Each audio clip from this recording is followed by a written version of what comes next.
Alléluia. Que l'Éternel te fasse le bien cet après-midi. Que l'Éternel t'ouvre les portes cet après-midi. Toi qui étais condamné par la maladie. Toi qui étais condamné par la souffrance. Toi qui étais désespéré. Que l'Éternel se souvienne de toi cet après-midi. Que l'Éternel étende tes limites et tes actes cet après-midi.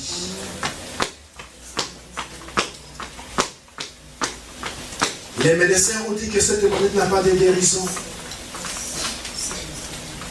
Mais l'Éternel te dit aujourd'hui, tu as la guérison dans le nom de Jésus. Tu as la guérison au nom de Jésus. Tu as beaucoup souffert. Tu as connu la difficulté.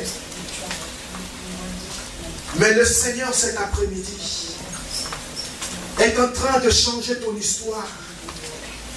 Est en train de changer ta situation. Le Seigneur est en train de donner un nom nouveau. C'est nom qui fera la différence et qui fera la réjouissance de ton cœur. Seigneur, souviens-toi de ton Père. Souviens-toi de tes enfants, Père. Souviens-toi de tous ceux qui s'approchent devant toi, de tous ceux qui te cherchent, de tous ceux qui ont besoin, Père de gloire, de ta visitation, Père. Souviens-toi de toutes ces personnes que le monde avait condamnées, que la famille avait condamnées. Seigneur, souviens-toi de ces personnes. Et libère leur vie maintenant dans le nom de Jésus. Change leur statut maintenant dans le nom de Jésus. Tu es celui qui a appelé la mort vie, la souffrance bonheur, paix. Paix. Paix. Que l'accomplissement soit une évidence dans le nom de Jésus. Merci pour ton amour, parce que tu es Dieu. Au nom de Jésus, nous avons ainsi prié. Amen. Amen. Amen. Amen. Alléluia. Amen. Est-ce que ça va? Amen. Est-ce qu'il y a la joie? Amen. Est-ce que tu es béni? Amen. Est-ce que tu es béni? Amen. Est-ce que tu es sauvé? Amen. Est-ce que tu es délivré? Amen. Est-ce que tu es transformé? Amen. Gloire à l'agneau de Dieu. Notre Dieu est bon. Bien-aimé, Nzambe Azali Malam. Nous allons continuer avec notre enseignement que nous avions commencé le dimanche passé.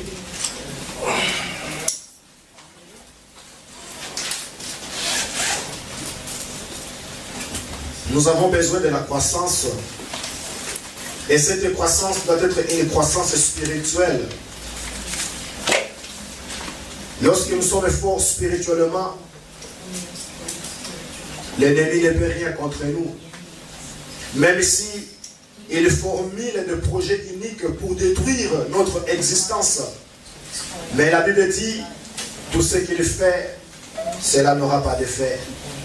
Parce que celui qui est en nous, il est plus fort que celui qui est dans ce monde. Nous avons Jésus, Jésus qui est la solution. Nous avons Jésus, Jésus qui est la lumière. Nous avons Jésus, Jésus qui est la vérité. Alléluia.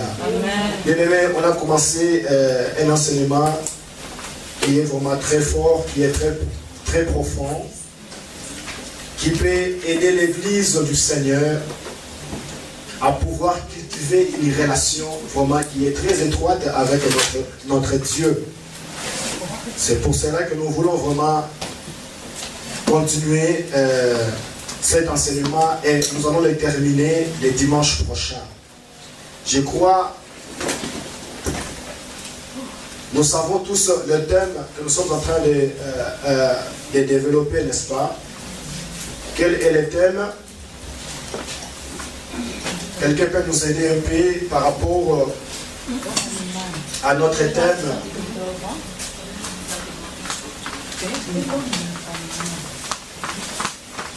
Nous avons un thème de base qui est le thème principal de cet enseignement.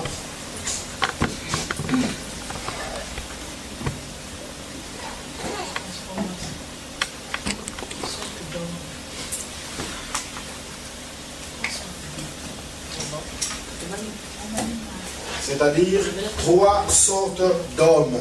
C'est ça notre thème que nous avons. Et le dimanche passé, et nous avons les sous-thèmes. Quel genre d'homme es-tu? Le légué Yabomotonini Oyo Ozali. C'est ça notre sous-thème qui va nous plonger encore dans les Écritures pour découvrir notre identité, pour découvrir ce que nous sommes dans ce monde. Alléluia. Alors, la semaine passée, on avait parlé sur l'homme animal. On a vu et décortiqué qui est l'homme animal. Si je pose la question à l'assemblée, qui est l'homme animal, je crois que j'aurai une réponse. Qui est l'homme animal?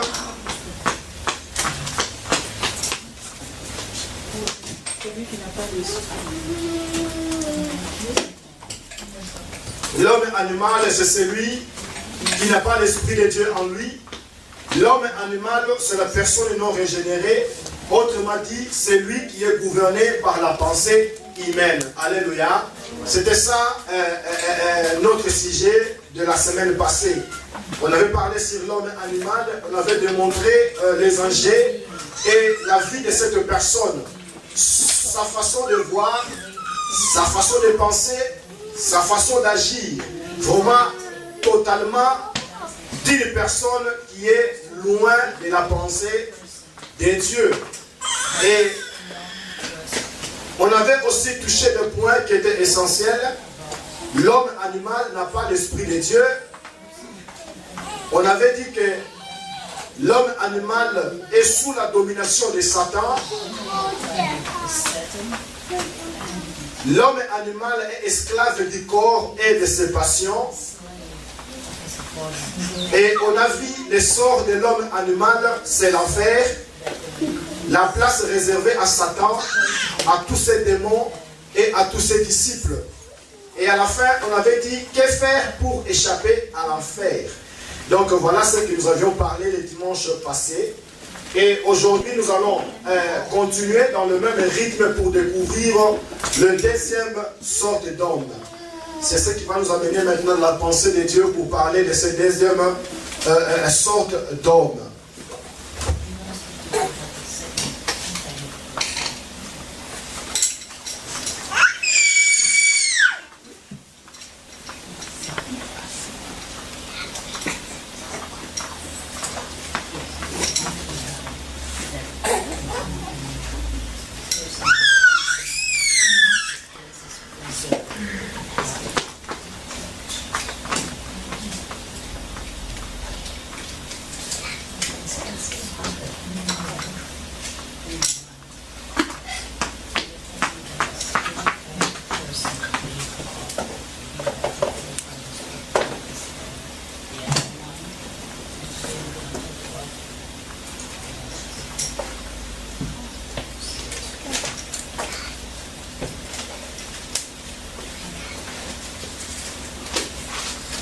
Ça, c'est l'homme animal. Nous voyons comment est-ce qu'est l'homme animal. L'homme animal, c'est quelqu'un qui gouverne sa vie lui-même. Donc, il est assis dans son cœur. Donc, il est le chef de son cœur. Il est le chef de sa vie. Nous voyons la croix en dehors de sa vie. Christ est en dehors de sa vie. C'est ça, l'homme animal. Donc, c'est quelqu'un qui dirige sa vie par ses propres pensées. C'est quelqu'un qui cherche à faire tout par ses capacités naturelles. Donc tout ce qu'il fait, il dépend de lui-même. Ça, c'est l'homme animal. Et nous avons maintenant l'homme spirituel.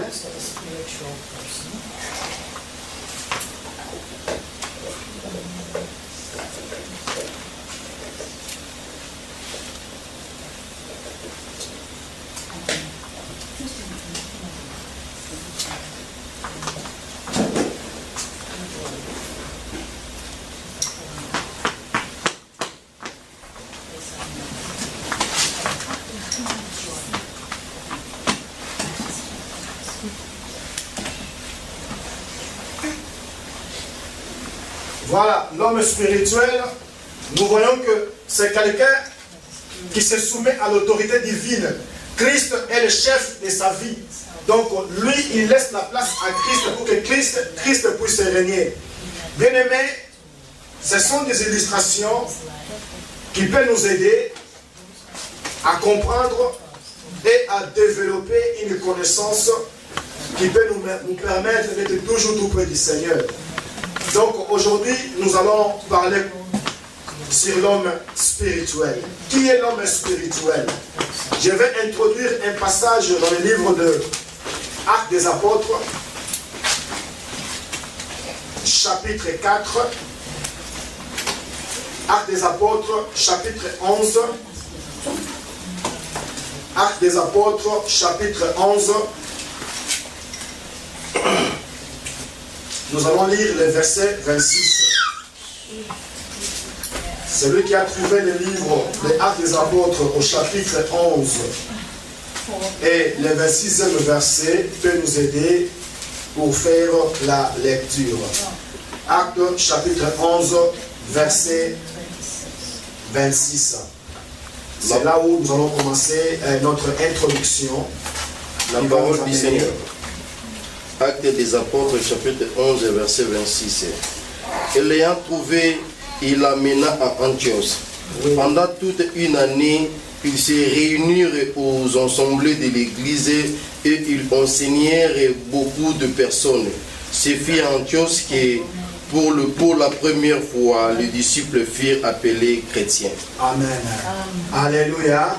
Voilà la pensée de Dieu. Bien-aimés dans le Seigneur, la Bible dit, ce fut à Antioche que pour la première fois, les disciples furent appelés des chrétiens.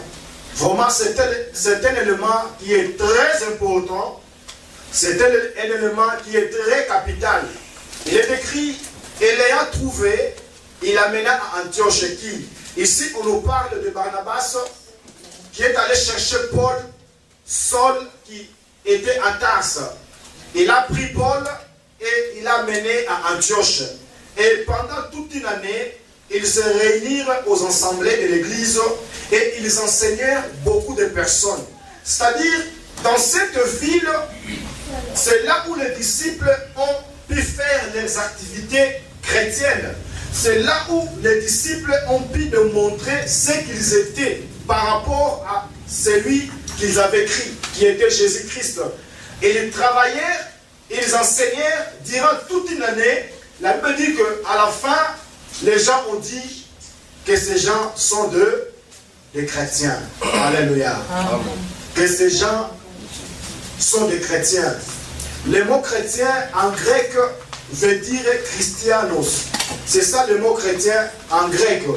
Il s'agit à l'origine d'un terme qui désignait un serviteur et un disciple de Christ. C'est ça la signification des chrétiens. Quand nous parlons de chrétiens, nous parlons de quelqu'un qui est ancré dans la parole de Dieu. Nous parlons de quelqu'un qui croit au Seigneur Jésus-Christ. Nous parlons sur une personne qui a la marque de Christ en lui. C'est une personne qui marche selon la pensée de Dieu. C'est une personne qui laisse Christ diriger sa vie. C'est ça, un chrétien. C'est-à-dire, quand on appelait quelqu'un chrétien à l'époque, c'était quelque chose qui faisait référence à une personne qui était attachée à Christ, à une personne qui suivait vraiment Jésus à la lettre, qui mettait la parole de Dieu en pratique. C'est ça, un chrétien. Et aujourd'hui, le terme chrétien a perdu son sens, c'est-à-dire a perdu son originalité. La façon dont les gens l'interprétaient à l'époque, ce n'est plus la même façon que les gens l'interprètent aujourd'hui. C'est-à-dire, il a perdu quand même quelques kilos par rapport à la réalité que nous vivons aujourd'hui. C'est ça que nous devons comprendre. Et c'est ça que nous devons aussi analyser. En se référant au mot chrétien, c'est de ce mot d'où vient le mot christianisme. Alléluia. C'est du mot chrétien qui vient le mot christianisme. C'est-à-dire chrétien comme Christ. Et de Christ, c'est ce qui donne le christianisme. Alléluia. Et c'est pourquoi aujourd'hui, quand nous parlons sur le christianisme authentique, nous devons comprendre une chose, c'est-à-dire le christianisme authentique, qui est le vrai christianisme, est différent de toutes les autres religions. Parce que le christianisme, il est plus qu'une religion. Le christianisme, c'est la vie du Fils de Dieu dans l'homme. Le christianisme, c'est Christ. Et Christ, c'est le christianisme. Il est l'auteur, il est le responsable, il est le chef du christianisme. Tout commence par lui et tout finit par lui. Il est le commencement, il est la fin. C'est lui qui détermine toutes choses. C'est pourquoi dans le livre de Colossiens, chapitre 1, verset 18, on nous dit « Il est la tête du corps de l'Église ». Donc, si l'Église n'a pas de tête, cette Église n'a pas de vie. C'est-à-dire que Christ est la tête de l'Église et nous sommes son corps. Nous formons des membres et ce sont ces membres qui glorifient Christ étant que la tête, étant que le responsable, étant que le chef. Et quand nous parlons de la tête, nous parlons de celui qui a l'autorité. Nous parlons de celui qui conduit. Et nous parlons de celui qui a aussi le droit. Nous dépendons tous de lui. Et c'est lui qui est en nous. Et c'est lui qui fait la différence. Alléluia. Bien-aimés, ce sont des choses cachées à l'Église. Parce que l'Église aujourd'hui est en train de courir dans un rythme de tomber, s'élever. De tomber, s'élever. C'est-à-dire que quand une personne tombe, on dit que oui, réellement, il y a la puissance dans cette Église. Non. La personne peut tomber, mais il se relève la même personne. Il n'y a rien qui change en lui. Bien aimé, nous devons comprendre que le christianisme est une force. Ce qui nous permet aujourd'hui d'expérimenter le surnaturel et de vivre de grandes choses avec Christ. Donc nous devons comprendre cela. Et c'est ce qui permet aujourd'hui que le monde puisse voir et comprendre que réellement il y a des disciples de Jésus aujourd'hui. Alléluia. Qu'il y a des disciples de Jésus aujourd'hui. Les disciples, ce sont des personnes qui sont soumises à une discipline. Ce sont des personnes qui apprennent une discipline par après le mettre en pratique. C'est ça un disciple. Il reçoit quelque chose, ce qu'il reçoit, il le met en pratique dans sa vie. Ce qu'il reçoit, il cherche aussi à imiter son maître. C'est ça un disciple. Il reçoit de son maître et il le met aussi en pratique. Donc nous sommes des disciples. J'ai parlé à une sœur, c'était hier. Je lui ai dit, aujourd'hui il y a beaucoup de confusion dans nos églises. Jésus, quand il fut enlevé, Jésus n'avait laissé aucune église. Vrai ou faux? Vrai ou faux? Jésus n'avait laissé aucune église. Quand il s'est séparé de ses disciples, Jésus n'avait pas dit que non, je vous laisse église Pentecôte. Je vous laisse église catholique. Je vous laisse église... non. Jésus n'avait laissé aucune dénomination. Tout ce qu'il avait laissé était des disciples. Des gens qui croyaient en lui. Alléluia. Après l'ascension de Jésus, quand les disciples se réunissaient, toutes les églises avec un seul nom, c'était les églises de Jésus-Christ. Alléluia. Les églises de Jésus-Christ. Bien-aimés, tout cela, c'est pour nous permettre et nous aider à comprendre qui sommes-nous. Est-ce que nous sommes des hommes animaux ou bien nous sommes des hommes spirituels? Quand le monde parle des catégories des hommes, le monde le parle d'une façon vulgaire. C'est-à-dire, on nous parle la catégorie des riches, la catégorie des moins riches, la classe moyenne, et il y a la catégorie des pauvres. Ça, c'est la pensée humaine quand tu lui parles sur l'homme en question. Mais selon la pensée de Dieu, quand nous parlons des catégories des hommes, nous voyons plus de choses qui sont spirituelles. Et ce sont des choses spirituelles qui permettent et qui donnent vie à l'homme. L'homme spirituel, c'est celui qui se soumet à l'autorité divine. L'homme spirituel, nous voyons comment est-ce que Christ règne dans sa vie. Lisons un peu le livre de 1 des apôtres. Livre de 1 Corinthiens. 1 Corinthiens chapitre 9 verset 15. Celui qui a trouvé peut le livre. 1 Corinthiens chapitre 2 verset 15. 1 Corinthiens chapitre 2 le verset 15. Je lis au nom du Seigneur. Amen. L'homme spirituel, au contraire, juge de tout. Et il est lui-même jugé par personne. Le verset 14. Verset 14.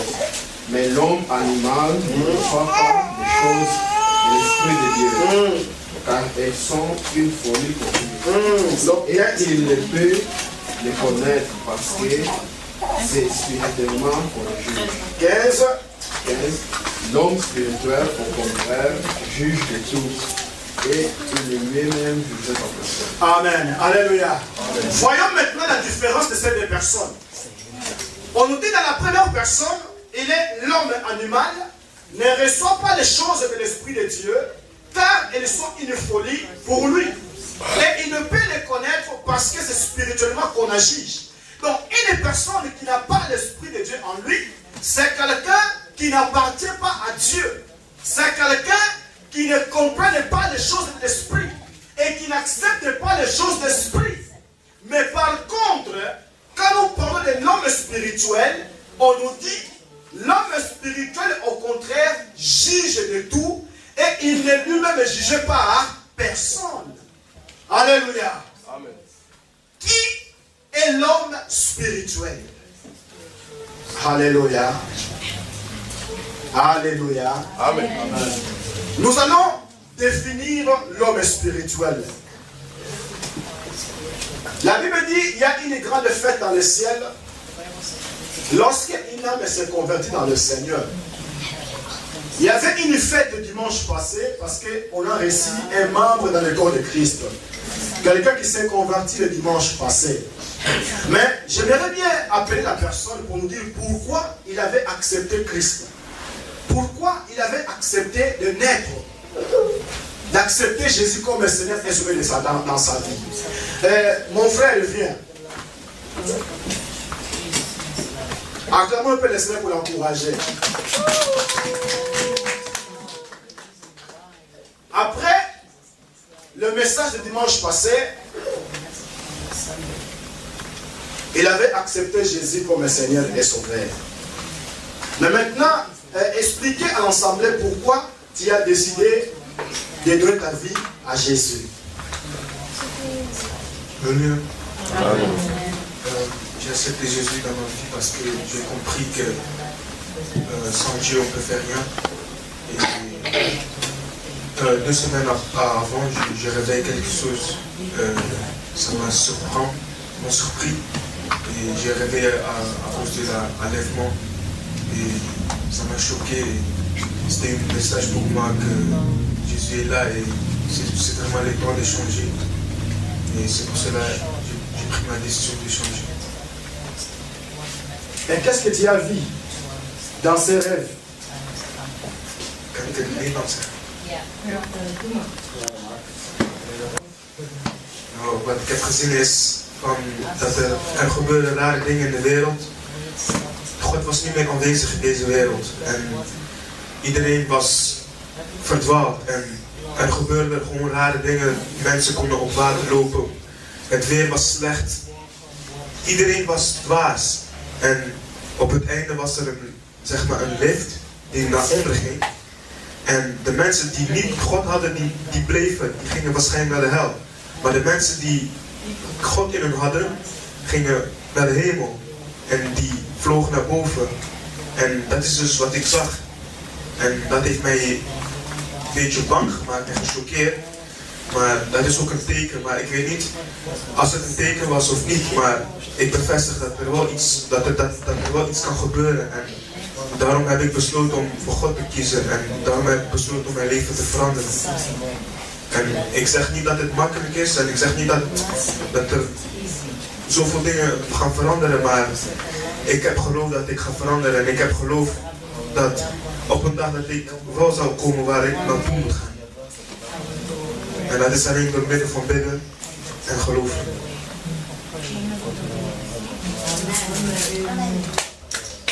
Acclamons le Seigneur. Merci.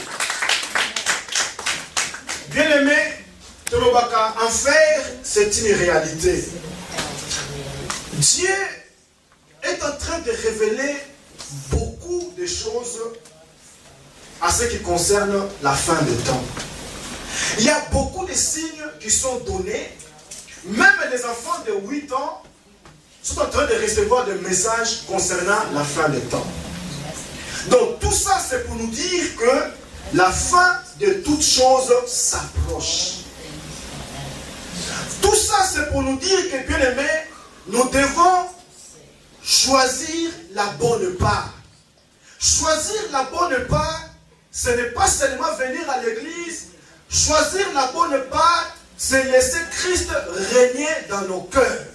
C'est laisser Christ être au contrôle de tout ce que nous entreprenons. C'est ça la bonne part. C'est alors que nous allons avoir l'accès pour aller au royaume de Dieu. L'accès pour manger de l'arbre de vie. Alléluia. Bien-aimé, c'est une réalité. L'église aujourd'hui doit se préparer pour l'enlèvement. L'église ne doit pas se préparer pour des choses passagères. Mais l'église doit se préparer pour l'enlèvement. L'enlèvement n'est pas une histoire, n'est pas une invention. Mais l'enlèvement est une réalité. L'enlèvement est une vérité. Pendant que Jésus montait, la Bible me dit, les disciples, ils ont resté en train de regarder le Seigneur monter au ciel. Les anges sont venus leur dire, mais pourquoi regardez-vous celui qui est monté? Écoutez, de la même façon qu'il est monté, c'est de la même façon qu'il va revenir. Alléluia. Et ce moment-là, bien-aimé, arrivera. Ce moment-là arrivera. C'est pourquoi, bien-aimé, nous devons nous préparer. Même si les choses ne marchent pas comme nous le voulons, comme nous le souhaitons, mais nous devons nous préparer en conséquence. Il est écrit dans la parole de Dieu, à quoi sert à un homme de gagner tout le monde et à la fin de perdre son âme? Ça sert à quoi? Tu gagnes des maisons, tu gagnes des richesses, mais à la fin, tu perds ton âme. C'est-à-dire, à la fin, Dieu dit qu'il ne te connaît pas. À la fin, tu te retrouves en enfer. Bien-aimés, nous devons nous préparer en conséquence. Il y a des choses qui sont en train de se passer dans ce monde, des choses qui sont vraiment rares. Quand vous regardez comment est-ce que le monde est en train d'évoluer, vous allez comprendre quelque chose. Selon les signes donnés dans le livre de Matthieu chapitre 24, vous allez voir que, oui, nous sommes vraiment à la fin des temps. Préparons-nous en conséquence, bien-aimés. C'est pourquoi je dis, quel genre d'homme es-tu? Es-tu homme animal ou bien es-tu homme spirituel? Qui est l'homme spirituel? L'homme spirituel, c'est la personne régénérée. C'est-à-dire, l'homme spirituel, c'est la personne transformée. C'est la personne qui a l'Esprit de Dieu en lui. C'est lui qui est spirituellement éclairé et qui pense selon Dieu. Voilà l'homme animal. Voilà l'homme spirituel plutôt. C'est lui qui est régénéré. C'est lui qui a l'Esprit de Dieu en lui. C'est lui qui est spirituellement éclairé, qui pense selon Dieu. Bien-aimé, si nous avons Dieu en nous, sache que nous sommes devenus des hommes spirituels. En ce moment-là, Christ, il nous éclaire. En ce moment-là, Christ, il transforme notre existence. C'est-à-dire, nous ne pensons plus selon les hommes, mais notre façon de penser, cela devient selon Dieu. Nous pensons selon Dieu. Et nous agissons aussi selon Dieu. Parce que nous sommes spirituels. L'homme spirituel, il n'est plus de ce monde. Il n'appartient plus à ce monde. Mais il appartient à Dieu. Alléluia. Lisons un peu 1 Corinthiens chapitre 2, verset 12 à 13. 1 Corinthiens chapitre 2, verset 12 à 13. 1 Corinthiens chapitre 2, verset 12 jusqu'au 13e verset.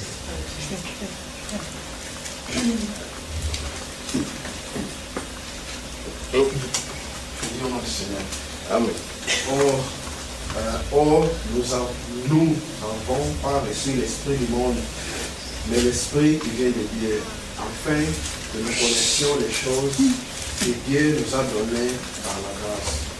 Et nous en parlons, non avec le discours quelques signes, la sagesse humaine, mais avec ceux qu'enseigne l'esprit, employant une langue spirituelle pour des choses spirituelles. Alléluia. Voilà l'homme spirituel. Il est totalement différent de l'homme animal. La façon dont il raisonne, c'est vraiment spirituel. La façon dont il agit, c'est vraiment spirituel. Même sa façon de parler est différente de ceux qui sont dans le monde. Alléluia. Amen. Dans l'homme spirituel, nous voyons Dieu. Dans l'homme spirituel, nous voyons des œuvres spirituelles en lui. C'est pourquoi Paul nous dit dans le livre de Corinthiens, il nous dit, oh, nous n'avons pas reçu l'esprit du monde, mais l'esprit qui vient de Dieu. En fait que nous connaissions les choses que Dieu nous a données par sa grâce. Et nous n'en parlons non avec le discours qu'enseigne la sagesse humaine, mais avec ceux qu'enseigne l'esprit, employant un langage spirituel pour des choses spirituelles. Alléluia. Quelqu'un qui est différent de l'homme animal. C'est-à-dire, nous voyons cette personne qui s'abandonne complètement à Dieu. Cette personne qui ne dépend plus de lui, mais il dépend de Dieu. Cette personne qui ne conduit plus sa vie lui-même, mais qui laisse Christ conduire sa vie. Voyons la différence.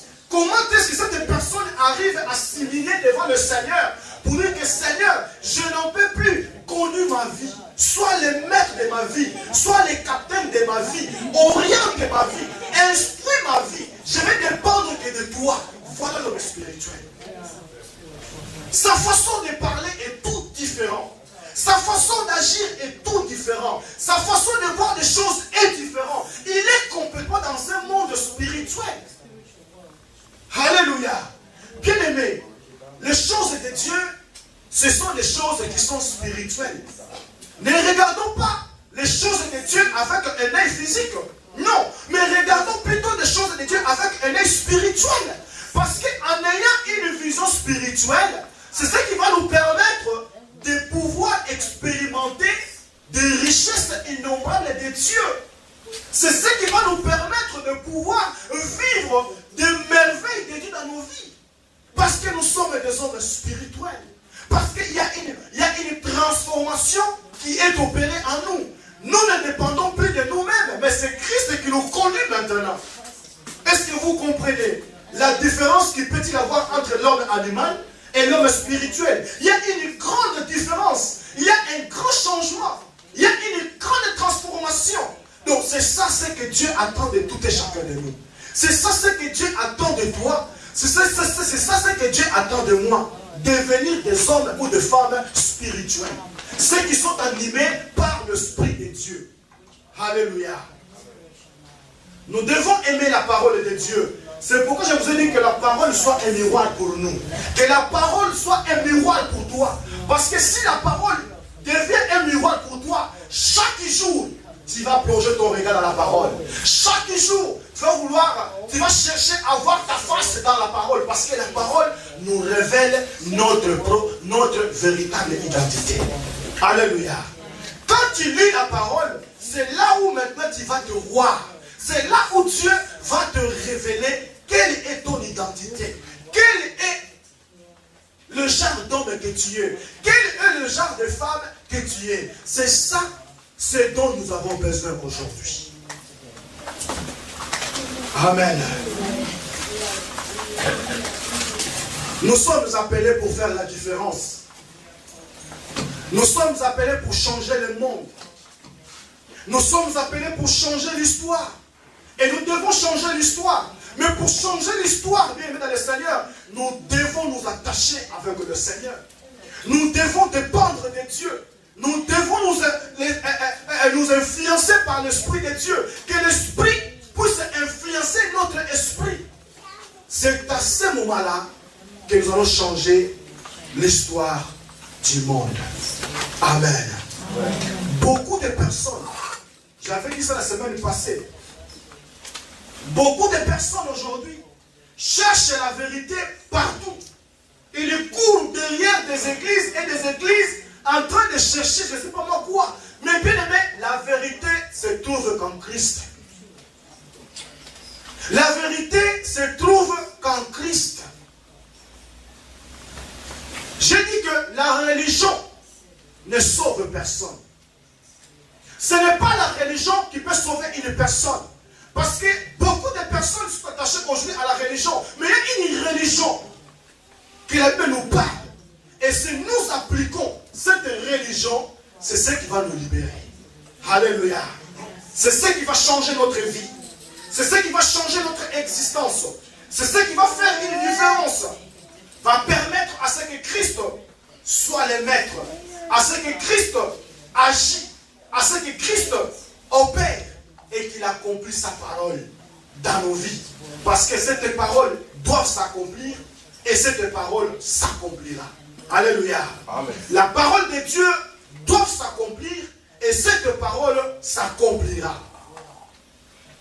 Il y a des gens qui courent derrière les religions, qui disent non, moi je suis chrétien catholique. Oui, c'est bien d'être un chrétien catholique, mais ce n'est pas la religion qui va te sauver. Ce n'est pas la religion qui va t'amener au ciel. Alléluia. Regardons un peu les catholiques, ce qu'ils font. Qu'est-ce que les catholiques font? Entrer dans une église catholique, vous allez voir, il n'y a que quoi? Il n'y a que des images taillées. Il n'y a que des images taillées partout dans le mur. Il y a une croix avec un faux Jésus dessus. Mais quand vous lisez la Bible dit que l'homme ne peut jamais adorer des images taillées. C'est l'idolâtrie totale. Alors, les gens qui entrent dans ce genre d'églises, qu'est-ce qu'ils font? Qu'est-ce qu'ils sont? Tous des idolâtres. Alléluia. Bien-aimés, sortons de la religion. Sortons de la religion. Ne soyons pas des religieux, mais soyons plutôt des disciples, des enfants de Dieu, ceux qui suivent Christ, ceux qui laissent Christ agir dans leur vie. Dans plusieurs églises aujourd'hui, on interdise beaucoup de choses. On nous dit que voilà, dans cette église, nous, on a une doctrine. Dans notre doctrine, on ne mange pas de porc. Il y a des églises, on nous dit que dans cette église, il faut entrer avec un pied nu, c'est-à-dire sans chaussures. Mais tout cela vient d'où? Vient de la Bible. Vient de la Bible. J'ai passé par plusieurs églises. Mais dans toutes ces églises, je n'ai pas vu Christ là-dedans. J'ai passé dans l'église néo-apostolique. J'étais dans cette église, je n'ai pas vu Christ dans cette église. À l'époque, en Angola, il y avait un mouvement qui était sorti de l'église. C'était quoi l'église de Mana? Non, pas Mana, l'église des 7e jours. On a suivi Dieu dans cette église, mais on n'a pas trouvé Dieu dans cette église. Qu'est-ce qui se passe dans cette église? C'est-à-dire, ils disent non, nous prions que le samedi, le sabbat. Il parle du sabbat. Or que dans la révélation, le sabbat veut dire repos. C'est-à-dire, il y a un repos qui attend toute personne qui croit en Jésus. Mais, ils s'attachent à la loi. C'est-à-dire, ils vivent selon la loi. La petite maudit soit la personne qui est attachée à la loi. Nous vivons dans la grâce. Parce que Jésus, c'est la grâce. Voyons comment est-ce que les gens sont en train de se perdre dans ce monde. Parce que les gens ne veulent pas suivre Christ. Les gens ne veulent pas s'attacher à Christ. Bien aimé, je vais vous dire une chose. Lisons Jacques chapitre 1. Jacques chapitre 1, verset 27. Jacques chapitre 1, verset 27. Jacques chapitre 1, verset 27.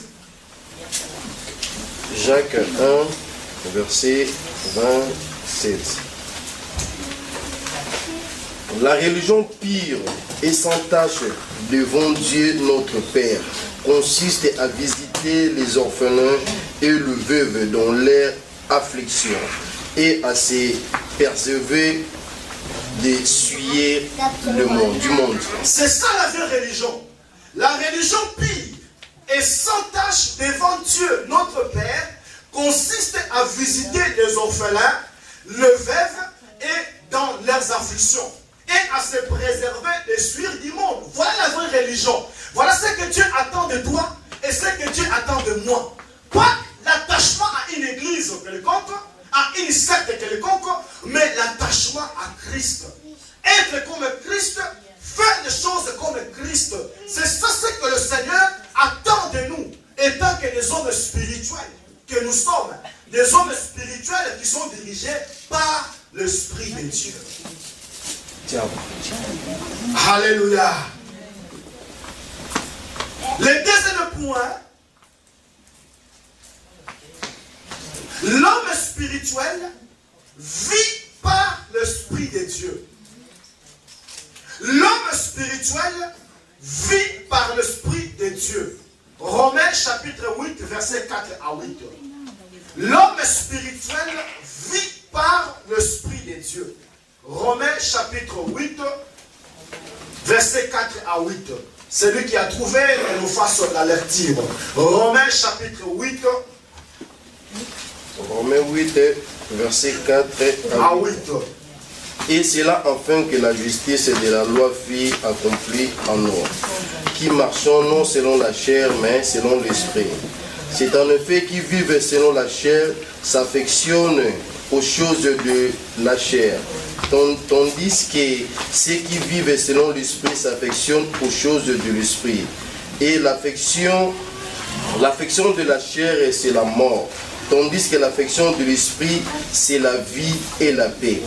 Car l'affection de la chair est inimité contre Dieu, parce qu'elle ne se soumet pas à la loi de Dieu, et qu'elle ne le fait même pas. Or, ceux qui vivent selon la chair ne sauraient pleurer à Dieu. Alléluia. Amen. Bien-aimé, la parole de Dieu est claire.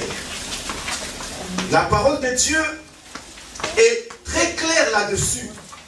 L'homme spirituel, c'est celui qui croit en Jésus-Christ et cherche à suivre la direction de l'Esprit qui est en lui. Il remet au Saint-Esprit le contrôle de sa vie. Et c'est là où Dieu nous donne le pouvoir d'aimer Dieu et d'aimer notre prochain. L'homme spirituel, il aime Dieu. L'homme spirituel, il aime son prochain. C'est pourquoi la Bible dit, et c'est là, afin que la justice de la loi fût accomplie en nous, qui marchons non selon la chair, mais selon l'esprit. C'est en effet qui vivent selon la chair, s'affectionnent aux choses de la chair. Tandis que ceux qui vivent selon l'esprit s'affectionnent aux choses de l'esprit. Et l'affection de la chair, c'est la mort, tandis que l'affection de l'esprit, c'est la vie et la paix. Car l'affection de la chair est inimitié contre Dieu, parce qu'elle ne se soumet pas à la loi de Dieu et qu'elle ne le paie même pas. Or, ceux qui vivent sur la chair ne sauraient plaire à Dieu. Alléluia. Vous voyez, bien dans le Seigneur, comment est-ce que l'homme spirituel se soumet à l'autorité divine? Comment est-ce que l'homme spirituel laisse l'Esprit de Dieu agir dans sa vie? Laisse l'Esprit de Dieu affecter son esprit.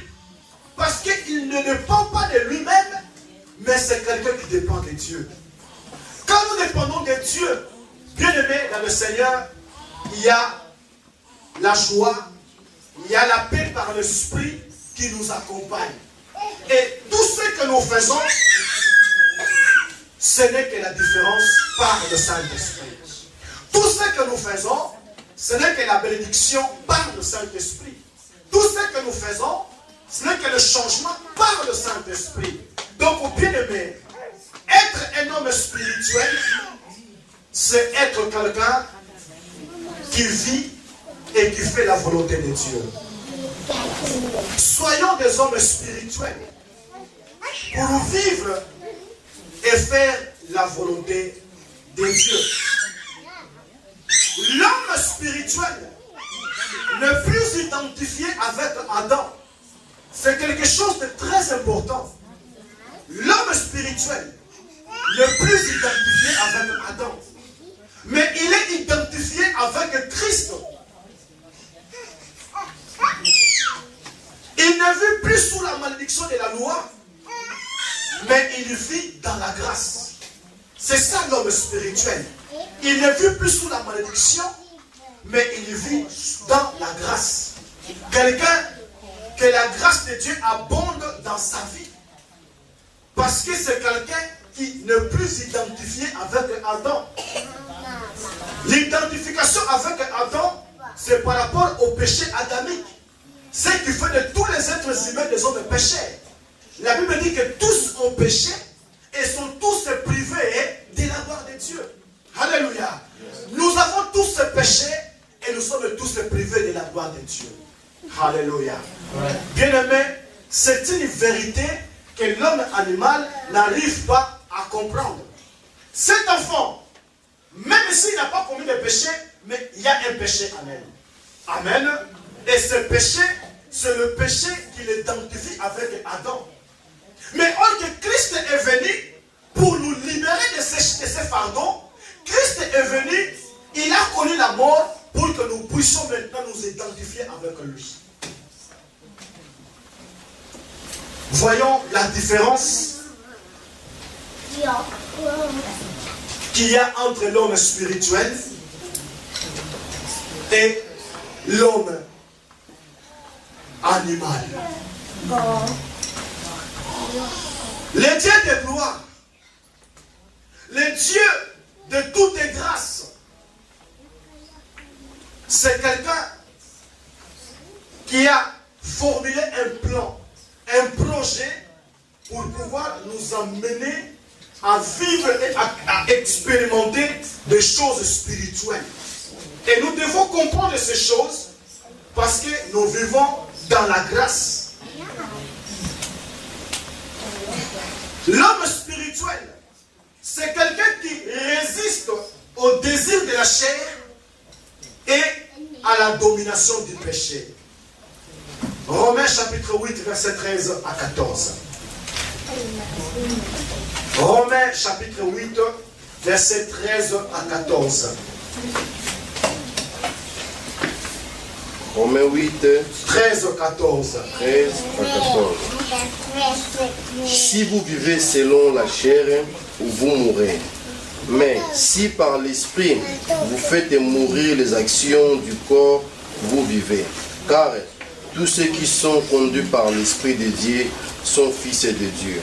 Amen. Alléluia. Bien-aimés, si vous vivez selon la chair, vous mourrez. Mais si par l'esprit vous faites mourir les actions du corps, vous vivrez. Car tous ceux qui sont conduits par l'Esprit de Dieu sont appelés fils de Dieu. Alléluia. Tous ceux qui sont conduits par l'Esprit de Dieu sont appelés fils de Dieu. Le fils de Dieu, c'est celui qui est conduit par l'Esprit de Dieu. Le fils de Dieu, c'est celui qui fait mourir les actions de la chair. Est-ce que vous comprenez? Il y a des réalités, il y a des vérités que nous devons comprendre. Et tant que des enfants de Dieu, ce sont des choses que nous devons comprendre. Si nous marchons sur la chair, bien aimé, la chair nous amènera à la mort. La chair nous amènera en enfer. Mais la Bible dit que tous ceux qui sont conduits par l'Esprit de Dieu sont appelés fils de Dieu. Amen. Étant des hommes spirituels que nous sommes, malgré que le monde entier est sous la puissance de Satan, mais nous bénéficions de la présence et la protection de Dieu. Alléluia. Malgré que le monde entier est sous la puissance de Satan, mais nous étant que des enfants de Dieu, mais nous étant que des fils de Dieu, nous bénéficions de la protection de Dieu, nous bénéficions de la présence de Dieu, nous bénéficions de l'assistance de Dieu. La Bible dit, le monde entier est sous la puissance de Satan. Alléluia. Le monde entier est sous la puissance de Satan, est sous la puissance des démons. Mais tous ceux qui ont l'Esprit de Dieu en eux sont appelés fils de Dieu. Et ce sont des personnes protégées par Dieu. Ce sont des personnes qui bénéficient de l'humilité de Dieu, de la grâce de Dieu, de la faveur de Dieu dans leur vie. C'est pourquoi il me dit qu'ils vous feront la guerre, mais ils ne vous vaincront pas. Alléluia. Ils vous feront la guerre. Ils viendront comme un flot. Mais la Bible dit, l'Esprit de l'Éternel le mettra en fuite. Pourquoi? Parce que nous sommes des fils de Dieu. Parce que nous avons l'Esprit de Dieu en nous. Et l'Esprit de Dieu en nous, c'est ce qui attire maintenant la bénédiction de Dieu. C'est ce qui attire maintenant la faveur de Dieu. C'est ce qui attire maintenant le bienfait de l'Éternel. Alléluia. Amen. Voilà ce que nous devons comprendre, bien le Seigneur. Être un enfant de Dieu, être un fils de Dieu, c'est être une bénédiction pour l'Église de Dieu. Alléluia. Le troisième point. Comment devient-on un homme spirituel? Comment devient-on un homme spirituel? Ce n'est pas dormir et se réveiller et dire que non, je suis un homme spirituel. C'est un processus qui permet à l'homme de sortir de l'ordinaire pour atteindre l'extraordinaire. C'est un processus, c'est un programme. Et dans ce programme, c'est là où le Seigneur maintenant agit et opère pour que la transformation en soit possible. C'est-à-dire, on ne vient pas enfant de Dieu par soi-même. On ne vient pas enfant de Dieu par volonté propre. Non. Ce n'est pas quelqu'un qui se réveille le le matin et dit que non, je suis devenu enfant de Dieu, il y a un processus à suivre. Et par ce processus, c'est là où maintenant la transformation entre dans la vie de la personne. Amen. Bien-aimé dans le Seigneur, pour devenir un homme spirituel, c'est quand nous acceptons le salut en Christ par la foi. Ça, c'est la première chose. C'est-à-dire, quand nous acceptons le salut en Christ par la foi. C'est-à-dire que quand nous acceptons Jésus-Christ comme Seigneur et Sauveur. C'est un processus qui commence. Tu invites Jésus dans ta vie. Jésus dans ta vie, c'est lui qui va faire maintenant le travail, qui va t'amener à entrer dans le processus de la régénération, dans le processus de la transformation. Le Seigneur nous régénère, c'est-à-dire c'est lui qui nous transforme. Le Saint-Esprit nous donne une nouvelle nature et nous transmet la vie divine. Alléluia. Bien-aimé, le Saint-Esprit nous donne une nouvelle nature et nous transmet à la vie divine.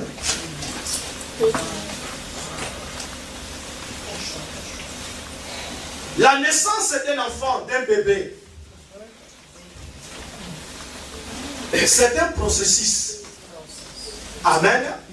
La naissance est un processus. Soit la naissance physique, comme la naissance spirituelle. Dans la naissance physique, vous allez voir qu'il y a un processus, c'est-à-dire qui commence par la liaison de deux personnes, c'est-à-dire d'un être masculin et un être féminin.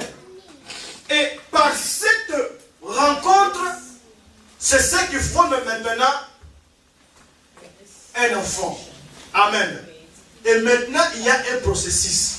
Vous allez voir que chaque mois, il y a un changement. Chaque mois, il y a une transformation qui s'opère dans le ventre de la personne qui porte le bébé. Alléluia.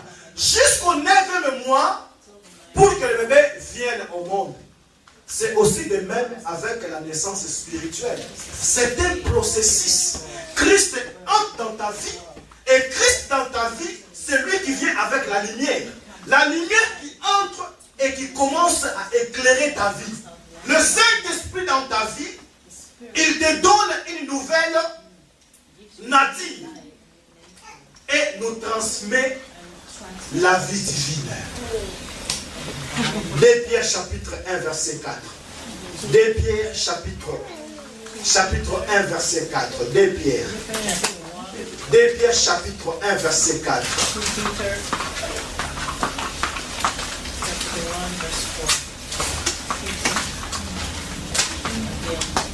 2 Pierre chapitre 1 verset 4.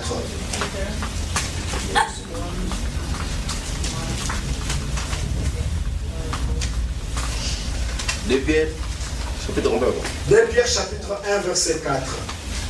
2 Pierre 1, verset 4. La parole du Seigneur. Lesquels nous assurent de sa part le plus grand et le plus précieuses promesses, afin que par elles vous deveniez participants de la nature divine, en fouillant la corruption qui existe dans le monde par la convoitise. Alléluia. Alléluia. Amen. Vous voyez bien ce qui se passe dans ce processus. Donc nous recevons la nature divine. Cette nature divine, c'est ce qui permet de vivre selon Christ. Lesquels nous assurent de sa part le plus grande et les plus précieuses promesses, afin que par elles, vous deveniez participants de la nature divine, en fuyant la corruption qui existe dans le monde par la convoitise. Alléluia. Pourquoi la nature divine? La nature divine, c'est ce qui permet à l'homme de se séparer avec le monde. C'est ce qui permet à l'homme de pouvoir s'écarter du monde, d'être attaché à la parole et de chercher à faire que la volonté de Dieu. C'est pourquoi nous avons besoin de la nature divine en nous. Nous avons besoin de se cacher de Dieu en nous pour être totalement transformés, pour faire la différence dans ce monde. La personne est née de nouveau, il est renouvelé, il devient une nouvelle créature. Alléluia. Amen. 2 Corinthiens chapitre 5 verset 17. Ce sont des versets qui peuvent nous aider à comprendre ce que nous sommes et ce que nous devons faire. 2 Corinthiens chapitre 5 verset 17. 2 Corinthiens 5, 17. Si quelqu'un est en Christ, il est une nouvelle créature. Les choses anciennes sont passées, voici toutes choses sont devenues nouvelles. Alléluia. Voyons maintenant la transformation. Voyons maintenant le processus qui amène l'homme à la transformation. La Bible nous dit, si quelqu'un est en Christ, il est une nouvelle créature. Toute personne qui est en Christ devient une nouvelle créature. Alléluia. Si vous êtes en Christ et que Christ est en vous, vous devenez une nouvelle créature.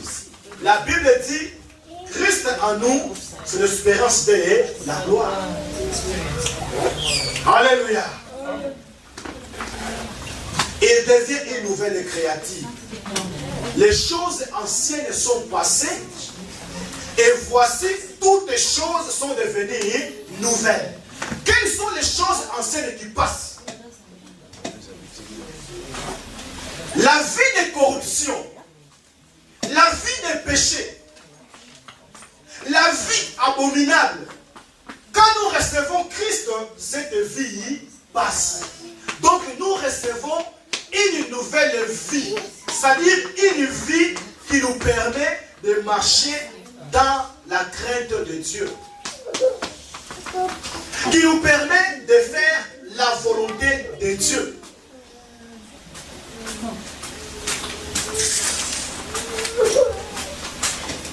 Contrôlez un peu les enfants, s'il te plaît. Contrôlez-moi les enfants. S'ils dérangent, amenez les enfants dehors, s'il te plaît.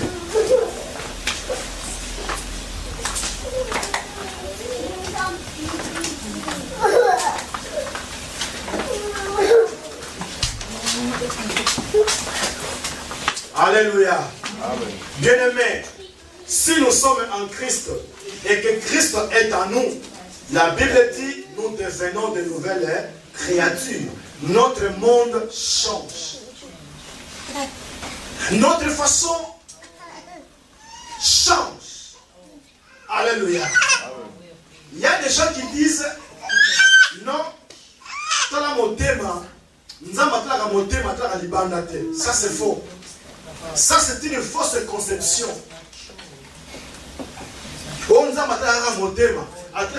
Non.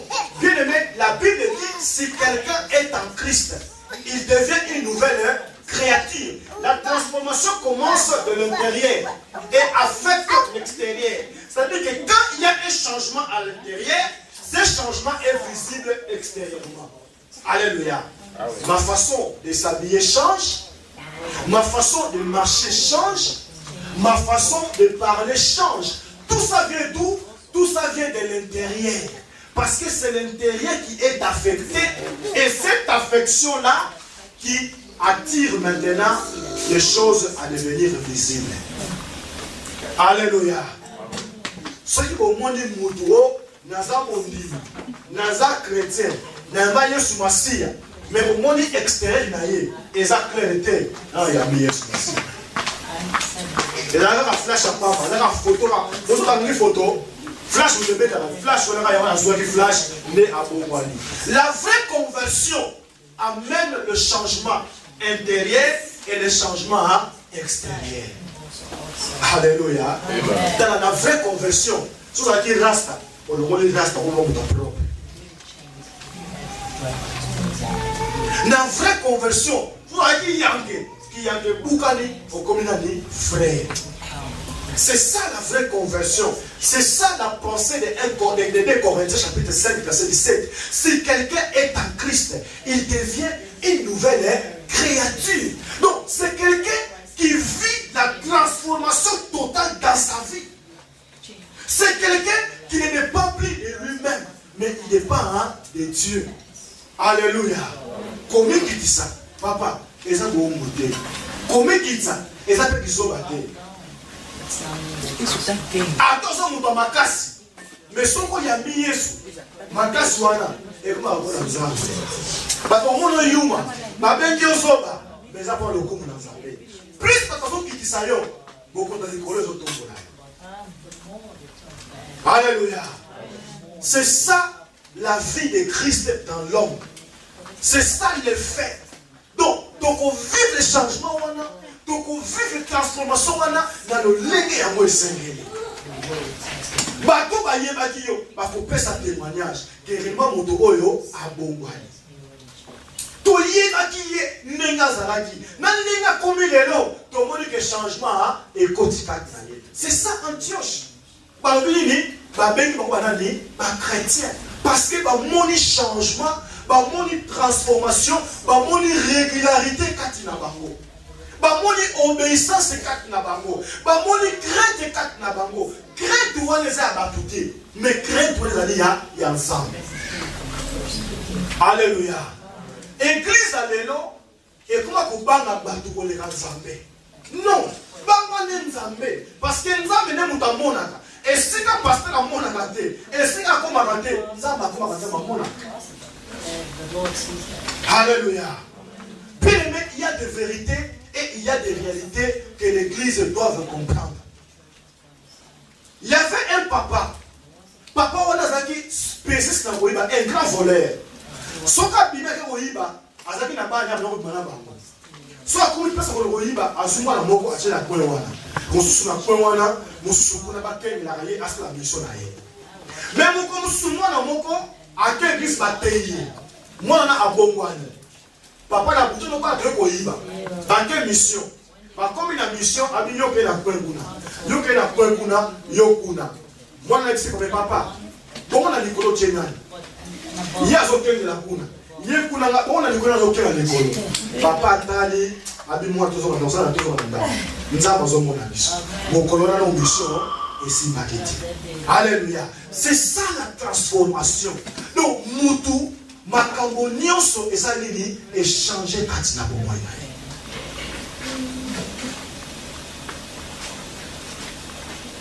Et il reçoit la justice qui vient de Dieu par la foi. Tout ce qui est dans Philippiens. Tout ce qui est dans Philippiens chapitre 3 verset 9.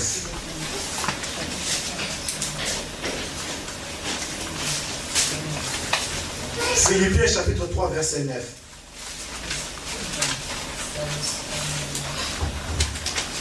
Philippiens 3 verset 9. Et d'être trouvé en lui, non avec ma justice, celle qui vient de la loi, mais avec celle qui s'obtient par la foi en Christ. La justice qui vient de Dieu par la foi. Alléluia. Amen. Alléluia. Alors, et d'être trouvé en lui, c'est-à-dire en Christ, non avec notre justice, celle qui vient de la loi. Amen. Je vais vous expliquer la justice dont il parle. Adam et Ève, ils ont commis un péché. Baliem mouma, on nous a appris ce qu'on va dire. Dans baliem mouma, muscle on s'en est et fungwami. Ba moni qui bazaki nini, bazaki nu. Basali ni balio kisoni. Bazui ba feuille ba figuier. Bazui ba kati ba kamisi konini bolungu na ba. Alléluia.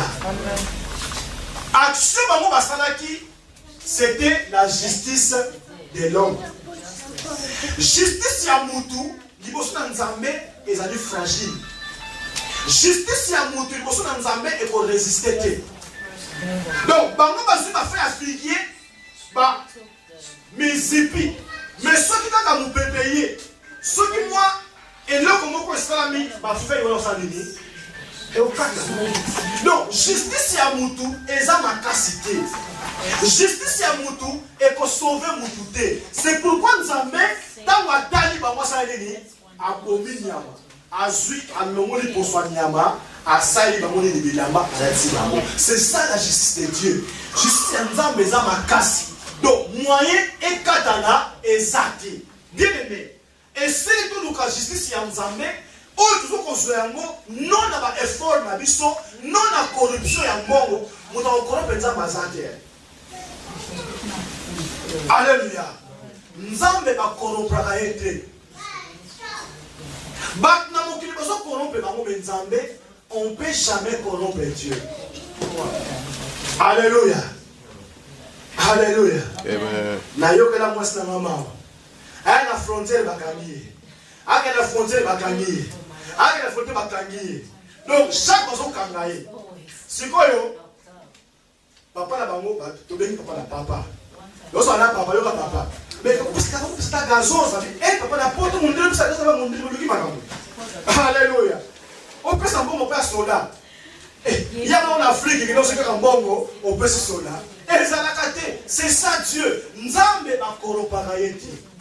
Alléluia. Bible lobby. L'âme qui pêche, c'est l'âme qui mourra. Moutou ya sumuki, yenda mutabo kufa. C'est ça la justice de Dieu. Justice par la foi. Quand nous avons la foi au Fils de Dieu, quand nous croyons en Jésus-Christ et que nous laissons Christ régner dans notre vie. Amen. Ce que vous avez appris, reçu et entendu de moi, et ce que vous avez vu en moi, pratiquez-les. Et Dieu de paix sera avec vous. C'est ça la pensée divine. C'est ça la pensée de Dieu. Que ce que nous avons appris, que ce que nous avons reçu, que ce que nous avons entendu de lui, et ce que nous avons vu en lui, nous devons le pratiquer. Et le Dieu de paix sera avec nous. Alléluia. Amen. Voilà le secret des choses qui permettent à l'église de s'épanouir, à l'église d'aller de l'avant. Quand nous sommes des hommes spirituels, bien aimé, un homme spirituel, dans sa vie, il n'y a pas de différence. Dans sa vie, il n'y a pas de changement. L'esprit est permanent. Nous voyons que l'esprit est permanent. Donc c'est quelqu'un qui se soumet à l'autorité divine. Quand il prie, quand il demande, il reçoit. Alléluia. Tout ce qu'il désire, il reçoit. Parce qu'il est en contact direct avec le Père. C'est une bénédiction pour l'Église, c'est une bénédiction pour la famille, et c'est une bénédiction pour la société. L'homme spirituel. Amen. Amen. Que Dieu nous bénisse. Courbons nos têtes.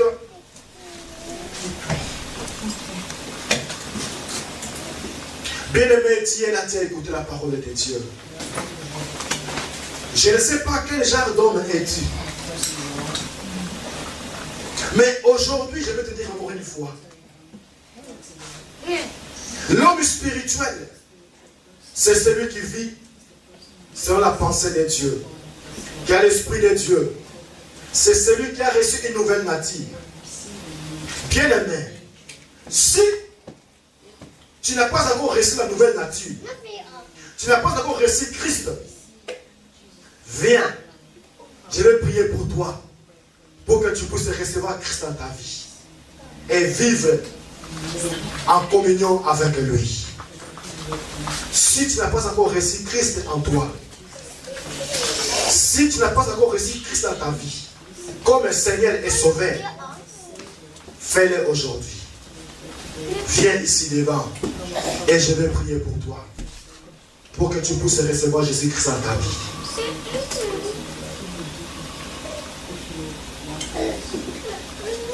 Si tu as reçu Jésus-Christ dans ta vie, mais tu es fatigué, et que tu as besoin de renouveler ta force pour continuer ta marche avec le Seigneur, viens, je vais aussi prier pour toi. Tu es fatigué, tu es découragé, tu es désespéré, tu ne sais plus quoi faire. Bien-aimé, je connais quelqu'un. Il dit un mot et la chose arrive. Je connais quelqu'un qui appelle à l'existence des choses qui n'ont jamais existé. Son nom c'est Jésus. Son nom c'est Jésus. Jésus c'est lui qui nous fait du bien. Jésus c'est lui qui change notre existence. Jésus c'est lui qui change notre façon de voir les choses. Alléluia. Oh, gloire à ton nom, Père. Gloire à toi, Jésus. Le Dieu de la visitation, c'est toi. Le Dieu qui fortifie, c'est toi. C'est toi le Dieu qui encourage. C'est toi le Dieu qui donne la forme. Seigneur, je t'invoque maintenant dans la vie de ma soeur. Père, peut-être qu'elle est fatiguée. Elle est découragée, Seigneur. Elle a perdu la force, l'envie même, mon Dieu, mon roi, de faire, papa, des choses qui rendent gloire en ton nom. Mais Seigneur Jésus, aujourd'hui, elle est venue, Seigneur, parce qu'elle croit que c'est toi, papa, qui donne la force. Parce qu'elle croit que c'est toi qui renouvelle, mon Dieu, mon roi. Yahweh, la force. Seigneur, renouvelle la force de ma soeur. Renouvelle sa force, Père éternel. Mon Dieu, je prie au nom de Jésus, Yahweh, que sa vie, papa, soit affectée. Que sa vie ne soit plus le même, Père éternel.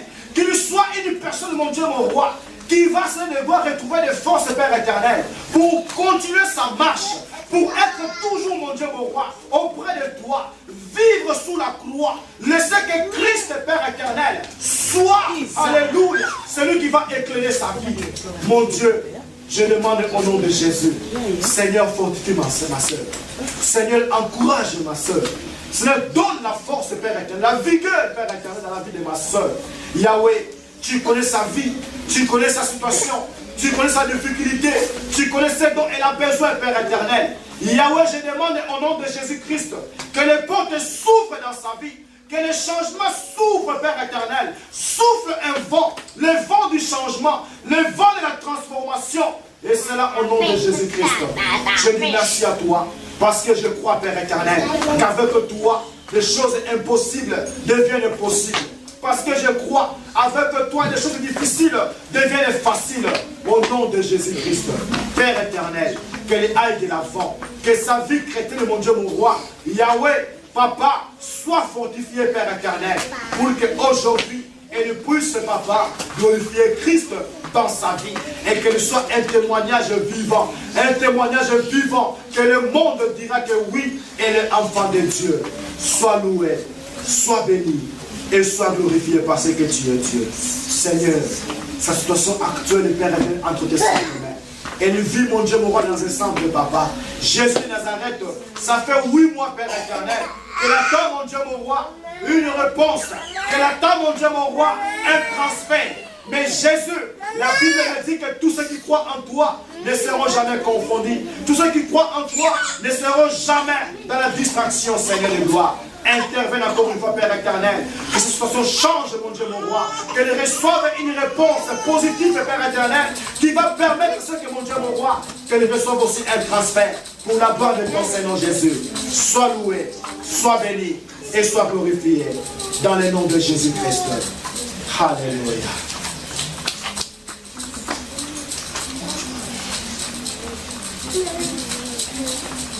Il n'y a que toi, ô le véritable. Il n'y a que toi, ô le Père éternel. C'est lui qui fortifie et c'est lui qui encourage, Papa. Tu as dit, je ferai une chose nouvelle. Seigneur de gloire, voici la prière, Père éternel. Allez que mon Dieu, tu fasses une chose nouvelle dans la vie de ma soeur.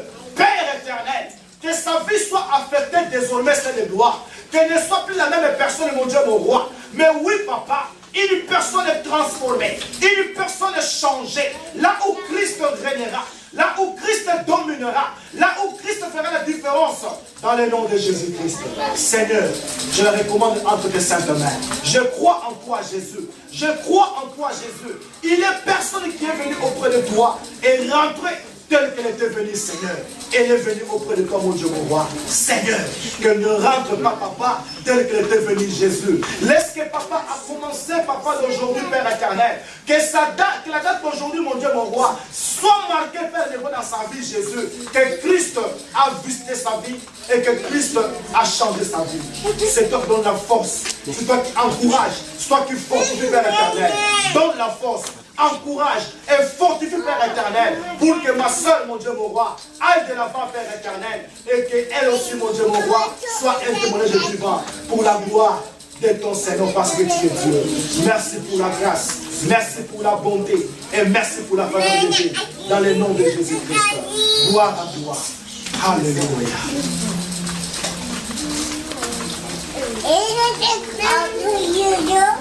Qui est comme toi? Qui est semblable à toi? Le véritable c'est toi. Le Père éternel c'est toi. Jésus, je recommande encore une fois cette âme entre tes saintes mains au Père éternel. Yahweh, Jésus, je veux nous avons venir à toi, Père de gloire.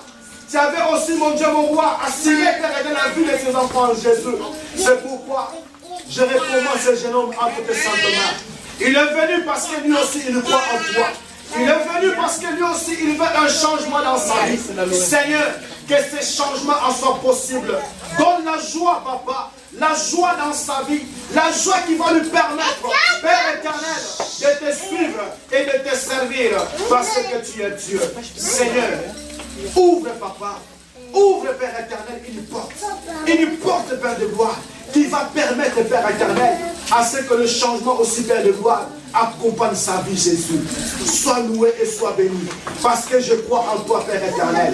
Tout ce qui n'est pas de toi, mon Dieu, mon roi, que cela tombe dans le nom de Jésus-Christ. Renouvelle la force, l'intelligence, la compréhension dans le nom de Jésus. Merci pour ton amour et merci pour ta grâce. Au nom de Jésus-Christ. Alléluia.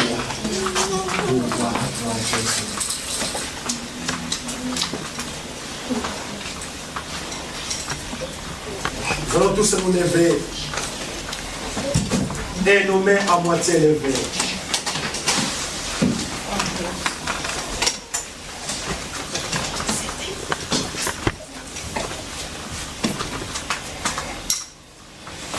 Prie avec moi, Seigneur. Mais voici devant toi. Je reconnais que par moi-même, je ne peux rien faire. Je reconnais que je suis faible et j'ai besoin de toi. Viens dans ma vie. Interviens dans ma vie. Seigneur, renouvelle ma force. Renouvelle ma force pour que je puisse continuer à te suivre et à faire ta volonté. J'ai besoin de demeurer toujours auprès de toi. Vivre et faire des choses qui rendront gloire à ton nom.